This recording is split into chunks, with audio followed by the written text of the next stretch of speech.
I want to think that there is no God because people like Juggalos exist.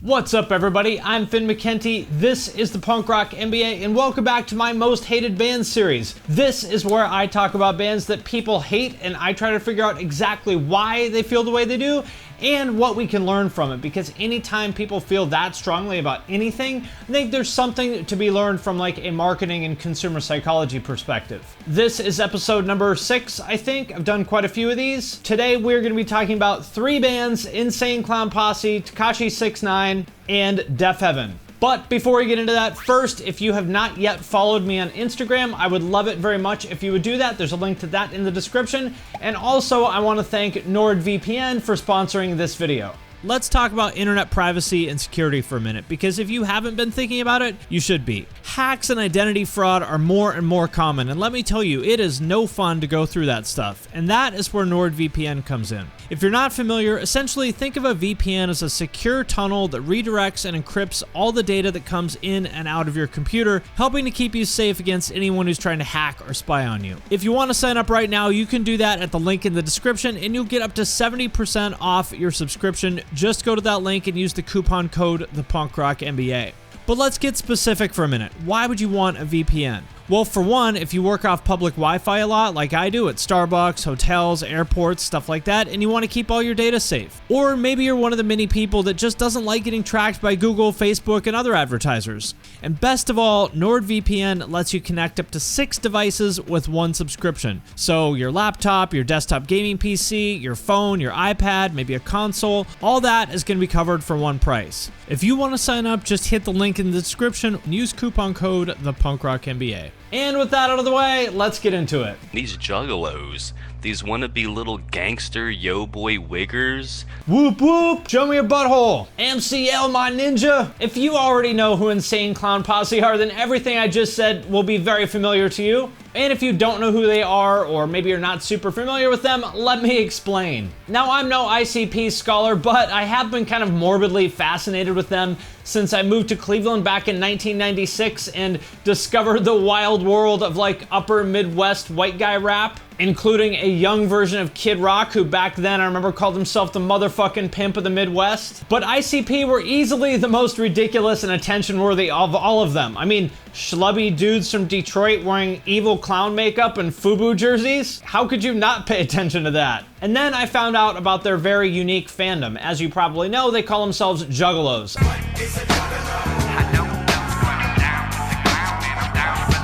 Literally millions of these people all over the world, but especially in the Midwest of America. There's this whole little world of people who base their entire identity really around being an ICP fan. They dress like the band, they draw their whole friend circle from other ICP fans, they talk in Juggalo slang all the time. I mean, really, for a lot of these people, being a Juggalo is their life. These are grown adults in their 20s, 30s, even their 40s now, whose favorite thing, like their whole lifestyle, is dressing up like a clown and spraying each other with Faygo. All you have to say is whoop whoop. Show me yours! Or show your butthole. And if you're thinking, wow, that's kind of sad and pathetic, like these people sound like a bunch of complete losers, then you are not alone, because for the longest time, that's what pretty much everybody said about them. Everybody associated with the ICP or the Juggalo scene was one notch up from being just a complete subhuman. The hate was really that strong. All Juggalos are stupid, they fail at life, they might as well just kill themselves now. For example, you might remember about 10 years ago when the video for their song Miracles came out. That's the fucking magnets, how do they work one? Water, fire, air, and dirt. Fucking magnets, how do they work? And all the snarky hipster blogs were tripping over themselves to write some article like, "What a bunch of dumb white trash idiots, don't they even science?" And to be totally honest, I kind of fell into that too. I wouldn't say that I was ever that judgmental or hateful or anything like that, but if I'm being honest, I did kind of look down on them. But then something happened that made me think about it a little bit differently. I went to go see the Juggalo band Twiztid. I went to interview Daddy X from Kottonmouth Kings, who were headlining. As much as I kind of make fun of the Kottonmouth Kings bro lifestyle, I actually sincerely respect what they've done from like a DIY perspective. And I was being kind of a smug asshole about it and joking around with my friends like, oh, I can't believe I'm actually gonna be in the same room with Juggalos. And honestly, I walked out of the venue that night feeling like a total asshole, because what happened was that even though I was clearly an outsider, I stood out like a sore thumb. I actually had a great time because everybody there was so genuinely nice and just disarmingly friendly to me and welcoming that I realized I had it all wrong, and so did everybody else. ICP and Juggalos suck. They're all stupid.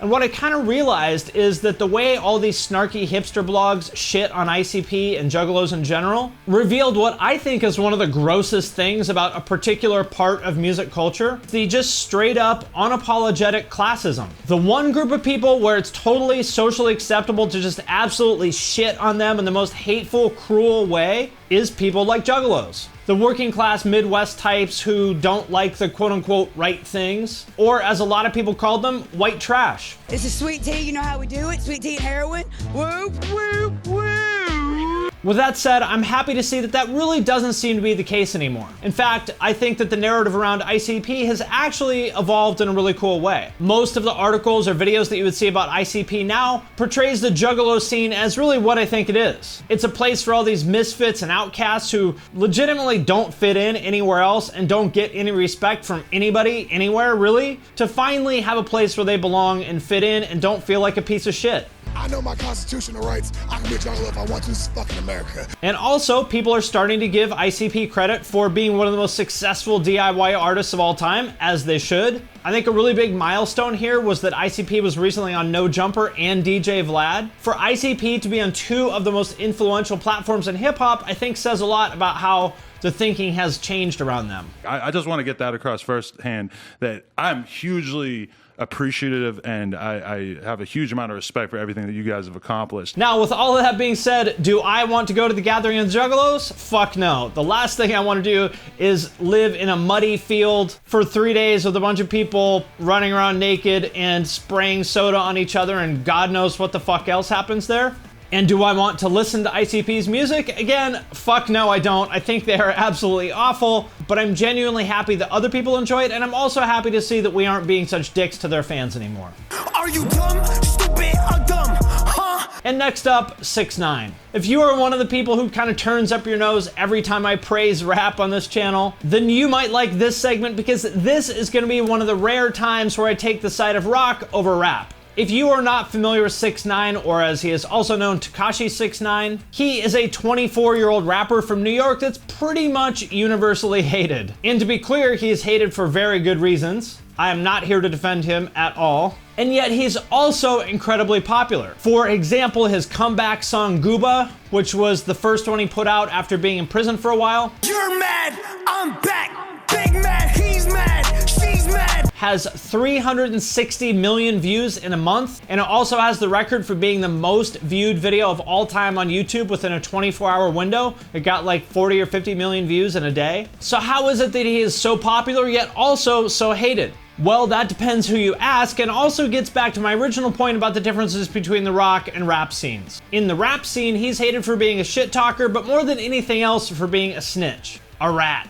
He built his fame by looking like an actual clown or a troll doll and being pretty much the most obnoxious, abrasive, irritating person of all time on social media. I don't fuck with no old hoes, only new hoes. Put my dick in the back when I pass to my bro. Like, if you think Franz from Attila is bad, multiply him by like 500 million thousand and you've got 6ix9ine. And I know a lot of y'all niggas is tight that I'm a fucking free man.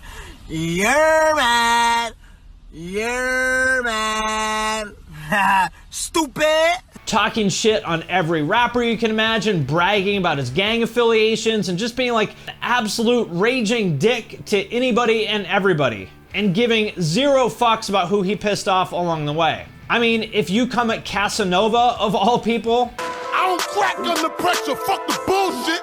When I slide homicide, did a news clip. A guy who started his rap career after spending 8 years in prison, you are crazy, stupid, or most likely both. Kind of like when Mr. Trapped came after Ezek. 6ix9ine took social media shit talking to a whole new level, farther than anybody ever has. to the point where people like legitimately thought that he might get killed. Fuck you and your dead homies, nigga. Fuck you talking about? I'm gangster like that. I'm gangster like that, nigga. And everybody was watching because we can't take our eyes off a train wreck, right? More and more people hated him with every beef he got himself into, but at the same time, more and more people were listening to his music, so he kept going and going and going until finally the feds dropped the hammer and charged him and several other members of his gang with conspiracy to commit murder and some gun charges, some drug shit, a bunch of stuff where he was facing a minimum of something like 47 years in prison. A rat like me to come home and still do more numbers than you, I will be mad too.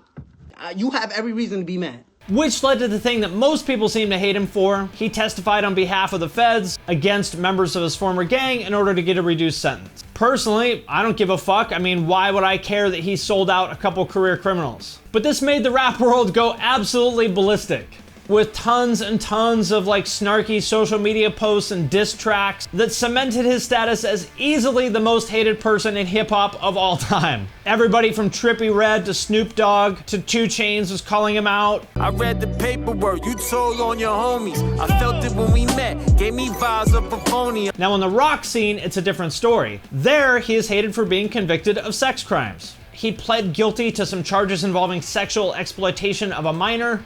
I'm not going to go into detail about exactly what happened because I know it can be hard for some trauma survivors to hear that kind of thing. If you want the details, you can look it up. But the important point is that these aren't rumors or allegations or he said, she said. The guy pled guilty, and rock fans rightfully think he's a piece of shit for that. But on the other hand, in hip hop culture, they seem to just kind of not think it's that big of a deal. I think this sums it up very well from a guy who worked on the video for Gooba. Asked if he felt professional unease specifically about 6ix9ine's child sex crime charge, Comer eventually says, that's a great question. I don't think I want to go on the record with that one right now.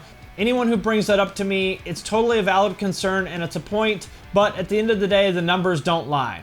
In other words, yeah, I think it's gross, but I knew this video would get a lot of views, so I took the job anyway. And on the one hand, it kind of blows my mind that people in hip hop seem to pretty much just not care that much. But then again, Tupac is everyone's favorite rapper, and he is also a convicted sex offender, and nobody seems to care about that. Thanks to Romantic Depot, I now know how to treat women with dignity and respect. So anyway, the takeaway to me here is that rap may have a lot of great ideas about music and marketing, but I do think the values in hip hop can be pretty fucked up, especially when it comes to treatment of women. And the way people feel about 6ix9ine is a pretty good example of that.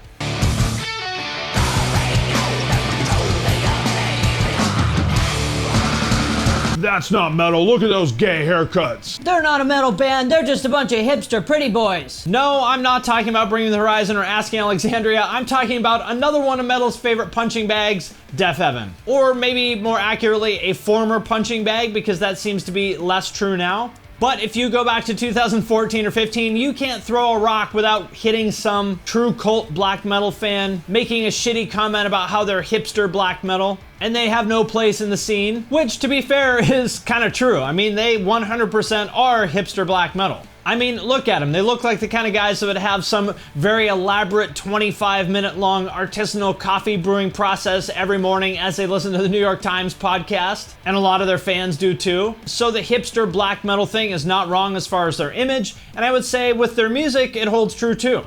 Norwegian forest cats. Have you seen those things? They were the band that for most people put blackgaze on the map, which, as you might guess from the name, combines black metal with shoegaze, like My Bloody Valentine and all those other bands for dudes that are super into hollow body guitars and delay pedals. And specifically their 2013 album Sunbather, which was a huge hit as far as like indie underground metal goes. It was voted best metal album of 2013 by Pitchfork, Spin, and Rolling Stone. It was the highest reviewed album of the year on Metacritic. I think the average score is like a 92, which is crazy. Everybody from Pitchfork to Vice to Rolling Stone, every quote-unquote music critic fawned over them and wrote these long, pretentious, gushy pieces about how brilliant they were. And as the big sparkling jewel at the top of their hipster crown, Apple actually used Sunbather in one of their marketing keynote presentations.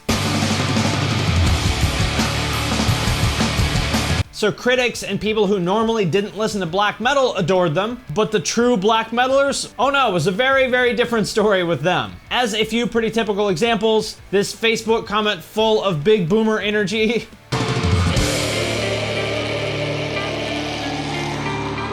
this angry video, calling them all kinds of names.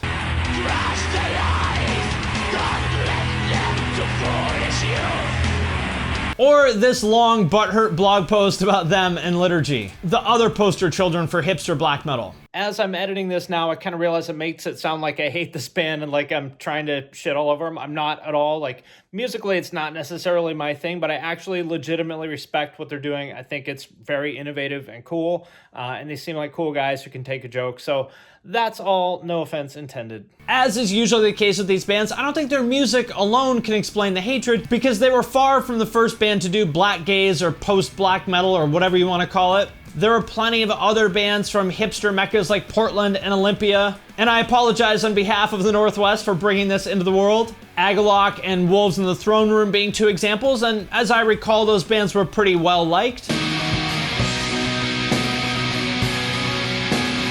So why did Deafheaven in particular spark so much hatred? Well, I think that butthurt blog post got it right, or, well, almost right. Hipsters are what happens when a social scene invades a musical movement. Instead of people working towards the music, people are using the music to justify their lifestyles, show off their outsider status, which is a raised status, or give themselves a unique purpose in life that others do not have. When people call Deafheaven a hipster band, they're acknowledging the obvious. Musically, Deafheaven has more in common with emo and indie rock than it ever will in metal, and we want the traitors out. And like I said, I think this is half right. What they got wrong is that it's not because their music has more in common with emo or indie rock, because it obviously doesn't. This sounds nothing like Fleet Foxes or whatever. But they were kind of directionally correct. It's because the guys in the band, and most of their fans, have more in common with the indie and punk ethos and culture than they do with the black metal scene. In other words, I think musically they fit in, which is why people didn't hate the other blackgaze bands, but culturally they don't. And I actually think the cultural part is more important in most cases than the musical part is, as far as whether people will accept your band or not. Suicide Silence is another example of this. Their early stuff especially was just brutal as fuck. It very clearly had more in common with like brutal death metal and grind and slam than anything else musically.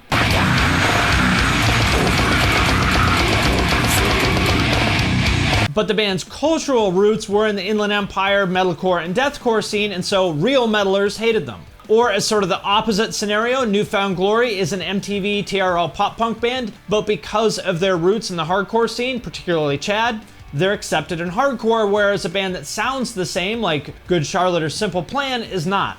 So the takeaway here is that when you're thinking about where your band fits, or really this applies to marketing any product of any kind, remember that when it comes to marketing, it's usually more about the culture than it is the product itself. Go to where you are a cultural fit, and that is where you will find the most success. Pretty sharp dresser here. You really came ready to party. I do what I can. All right, my friends, that does it for this edition of Most Hated Bands. Let me know what you think in the comments, and also let me know what other bands you think should be next in this series. Bands or individual artists, doesn't matter, doesn't have to be a rock band. Could be a rapper, a pop artist, whatever. Let me know what you think in the comments. Also, if you don't yet follow me on Instagram, I would appreciate it very much if you do. There's a link to that in the comments. Number 2, if you want to talk about business with me, you can connect with me on LinkedIn. There's also a link to that in the comments. And lastly, as always, I would like to sincerely thank everyone who supports us on Patreon, especially those who support at the True Cult level or above. Patrons get a bunch of perks. For example, they get every podcast a week early. There's a members-only private Discord server that I'm always in. There's also an opportunity to have me review your band, your YouTube channel, your podcast, your